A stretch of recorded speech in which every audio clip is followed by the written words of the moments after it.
Hi Charisma, nice to see this new set of essays. Let's see what you wrote here, shall we? Okay, the first one is AMD and Intel. Here's what you wrote. The line graph shows the line graph shows a comparative 2017 annual sales by chip manufacturers in France. You should have said the names of the manufacturers. So, comma, Intel and AMD. And it should have been by chip manufacturers in France, comma, Intel and AMD. That's how I would have written it. It can be clearly seen that June was the most productive month for Intel with nearly 130,000 sales, whereas AMD roughly has surprisingly unregistered trade on that said month.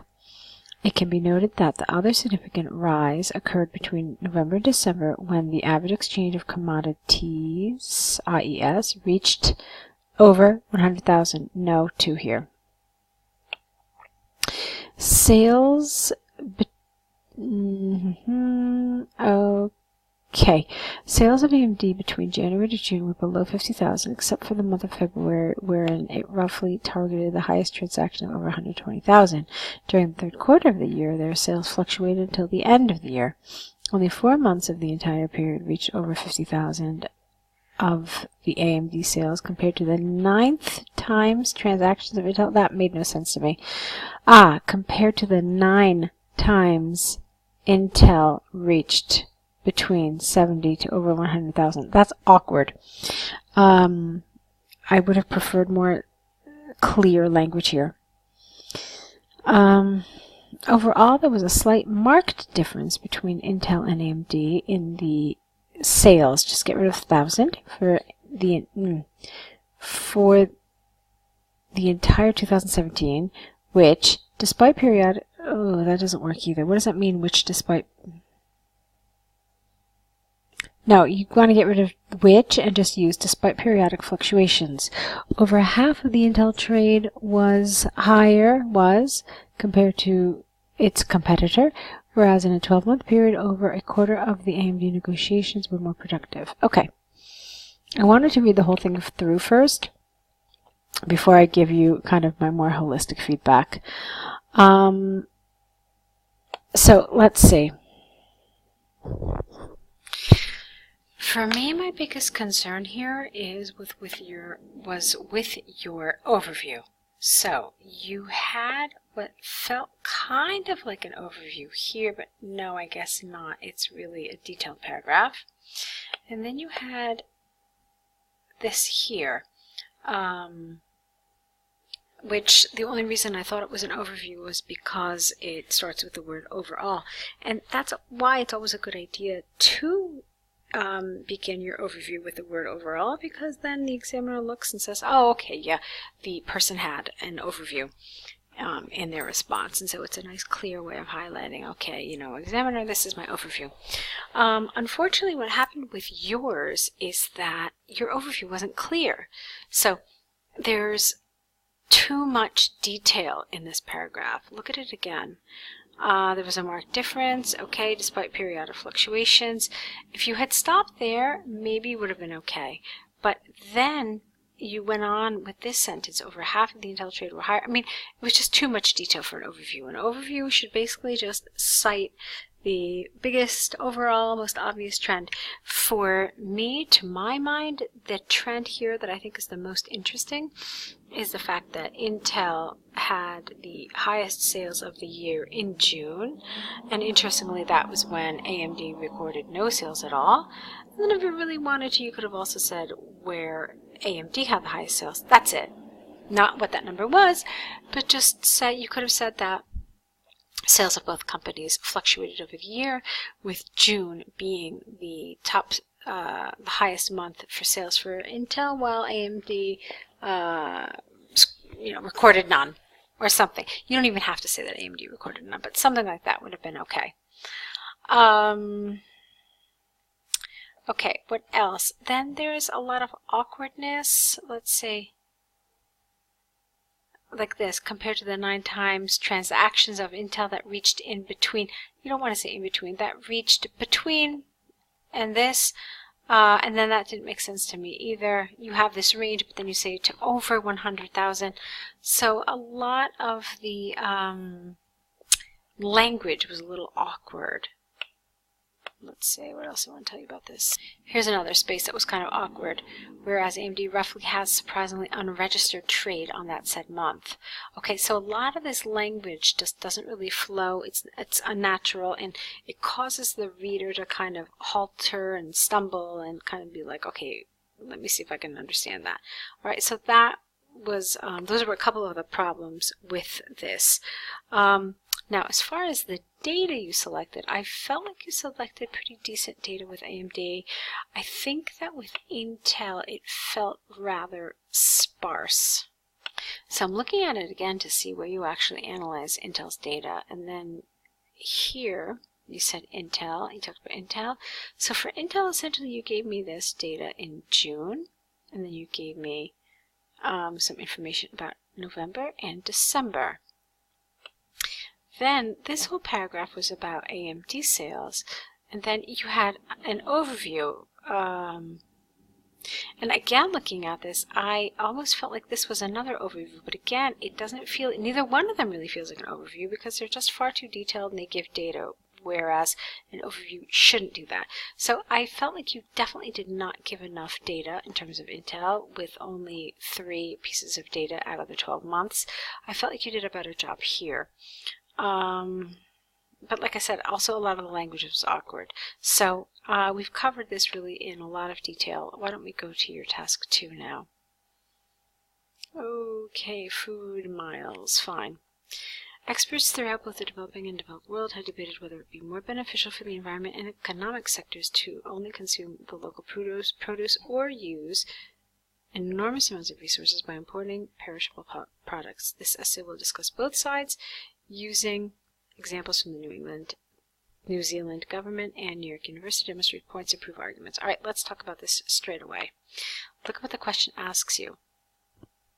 It's very specific about what it wants to know.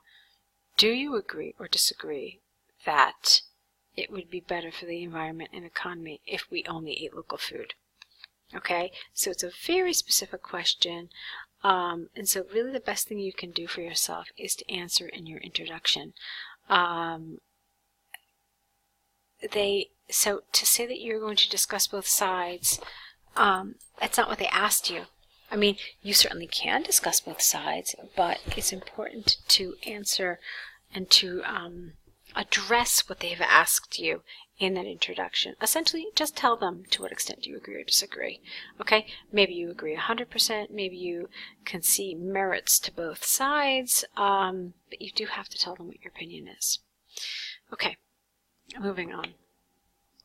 On the one hand, there is ample evidence that edible products transported around the world to supply the market. What? There is ample evidence that... You're missing a verb here. On the one hand, there is ample evidence that edible products must be transported around the world to supply the market globally. The central reason behind this is twofold. Firstly, there is the demand across the globe that consumes these items. It's not the demand, it's the people. So, what you want to say instead here is, firstly, there is a demand across the globe for these items. Secondly, tropical fruits such as bananas and watermelons cannot be produced in places like Northern Europe and Canada, so importation is necessary. For example, recent empirical research by the New Zealand government demonstrated that 36% of the food items in the supermarket are imported. It must not be forgotten that although these products are readily available in the market, there are alternative food products that are locally produced. Therefore, it is conclusively clear that the global demand for perishable items continue to grow. Okay. The grammar in this paragraph is okay, but I didn't agree with the progression of your ideas. Let me show you why. So, you said that there's a global demand, and so these products are imported. Okay, fine. And then you said there's a demand. You said it again. Okay, but then you never backed it up. You never supported it. You never told me anything about the demand, why there's a demand. You never illustrated an example of that demand. Okay, and then you said this. That made sense. This was fine. So this part of the essay was okay. All right, it made sense. And then this didn't really support anything. Basically, you're just switching gears in the middle of your paragraph saying that, okay, yeah, even though we can get imported foods, there's lots of other foods that we can get. So I didn't understand why that was there. And then the last sentence also didn't make sense, that you said it's conclusively clear that it continues to grow. From where is it conclusively clear? It doesn't seem to be shown, that it's conclusively clear. You said that there is a demand and there's a supply, but I don't see how this is accurate. Now, there's another thing, which is probably an even bigger problem that I want to talk about. You're not answering the question. It asked you, would it be better for the environment and economy if we only eat local food? So what are you answering here?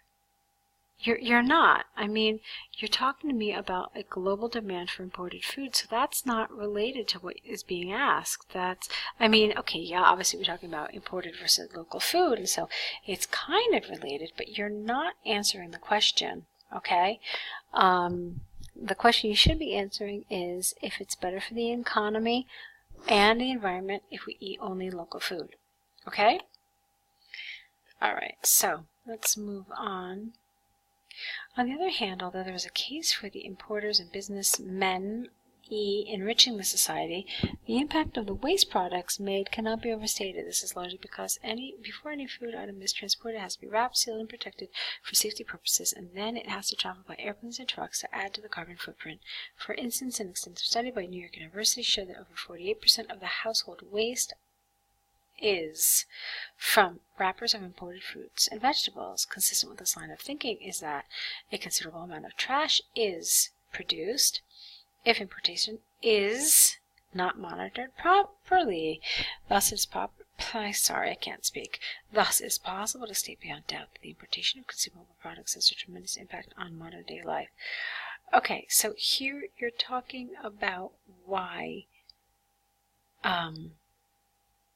imported food is bad for the environment. Okay, I understand that. So what you're not saying here, which is what I really wanted to hear, is that therefore it is clear that local food is better because it doesn't have all these elements, it doesn't have all these wrappers.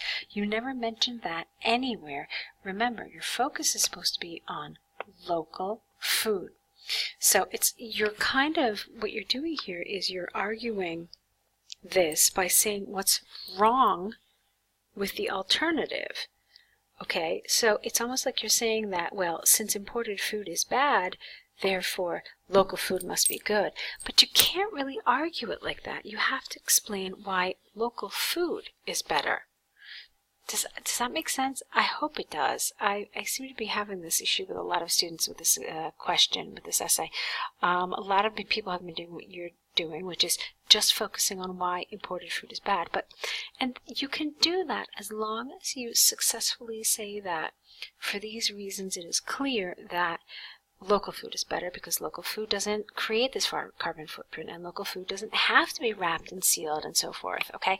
That would have been okay, but you didn't do that, and so it's not really, the paragraph is not doing what it's supposed to be doing, okay? Alrighty, so from the arguments and examples given, I firmly believe that the purchase of imported foods should only be done if the resources of the local community have been fully maximized, and the government should impose laws to further lessen the unnecessary wasteful materials of importation. It is predicted that the international food market will increasingly grow in importance. Okay, so let's talk about this paragraph.